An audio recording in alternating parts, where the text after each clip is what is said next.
If you found a 1943 penny and you're not sure what you have and whether it's worth money or not, then you'll want to watch this video. It'll be quick, and I'll cover all the different things with 1943 pennies to include errors and different types to look for that are worth really good money if you're able to get a hold of one. So let's check it out. The first variety of this coin that we'll talk about is the 1943 double die obverse, but first you might want to know what double die coins are if you're not familiar with them, and if you are, then this might just be a little refresher. They're an error that's something that occurs during the production of the dies from which coins are struck. So the dies usually have to be struck several times to get a really detailed depiction of the design on the coin.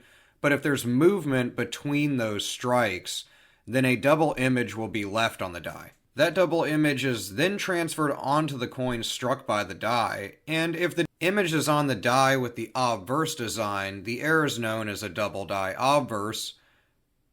And as you can probably guess, if the double image is on the reverse, then it's a double die reverse. These are known also as DDO and DDR respectively.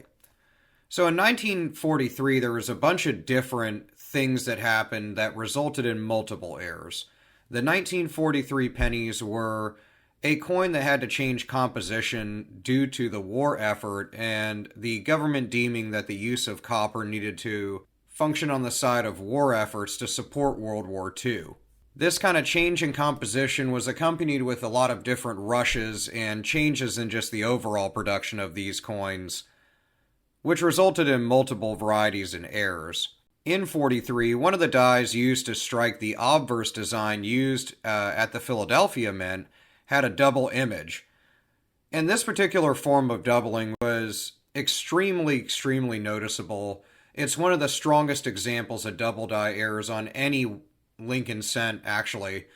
And these can be really valuable depending on how detailed that doubling is.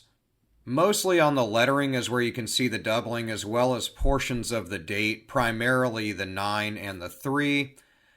These and even low grade go for around 40 or 50 bucks, but these can go for a couple $100, even in decent graded condition. If they're like MS examples in the high 50s and 60s, they can go closer to $1,000 or more dollars.